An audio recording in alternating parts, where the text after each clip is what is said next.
Is this okay? Shouldn't be too close. Better? Hi, everybody. I just want to thank Helene and Andrea and Michael and Mary for organizing all of this. I'm so happy. I'm Charlotte, by the way. I bought a whole bunch of stuff, so let's see. So Robert has some new books.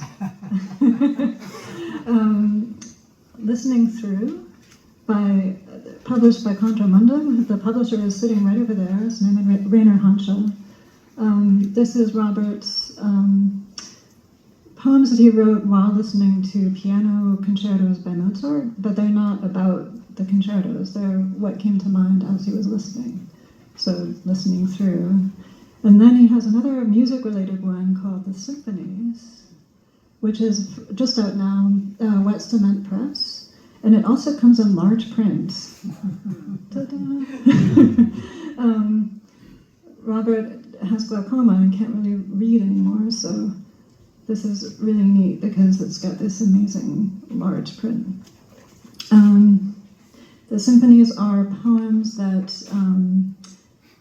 each poem is like a symphony. They're not actually, he wasn't listening to music when he was writing it. He was creating the poems as symphonies. So yeah, those are both out now, and I'm going to read from another book that's just about to come out, called Metalogues.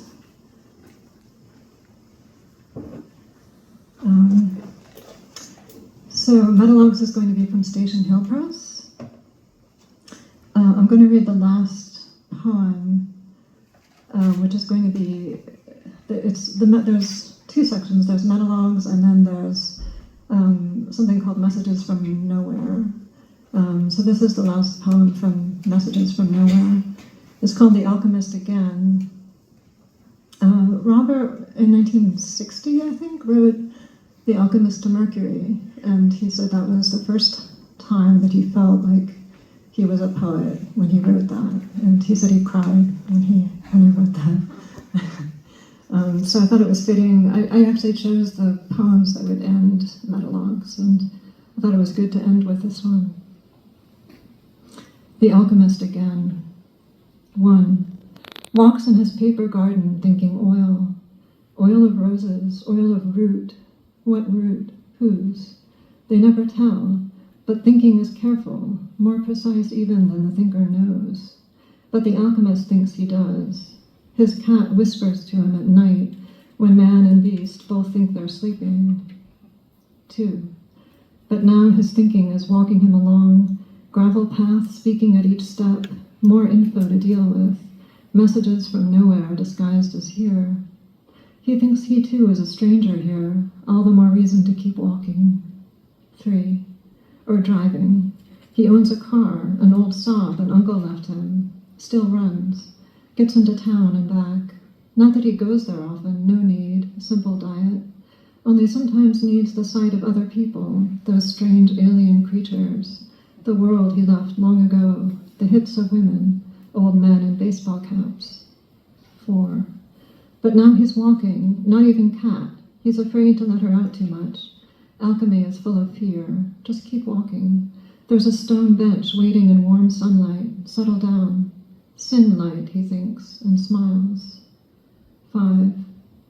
After the elixir is made and consumed, after the long, slow distillation ends and the heal-all oil all neatly bottled, ready for the first disease, and after the litany of praises, prayers, promises, proofs, accepted or discarded, after the whole chemic deed is done, he sits alone in the raggedy garden. 6. Listens to crows talking in their bold, imperious way, commenting not so much on what he's been doing, but what he has become. He wonders about that too, in the same shabby old robe he bought in Isfahan when he was young enough to think one place is better than another. The robe has stars on it still. 7. Don't leave me here alone, he says aloud. Means the words indeed, but doesn't know to whom he dares to say them, pray them, admit that's what he means. What we all mean, he thinks. The wind stirs in the ferns at his feet. It is an answer, he thinks. Then he remembers that everything is. How else could alchemy work? Go home and feed the cat, fill the kettle. You will never really be alone.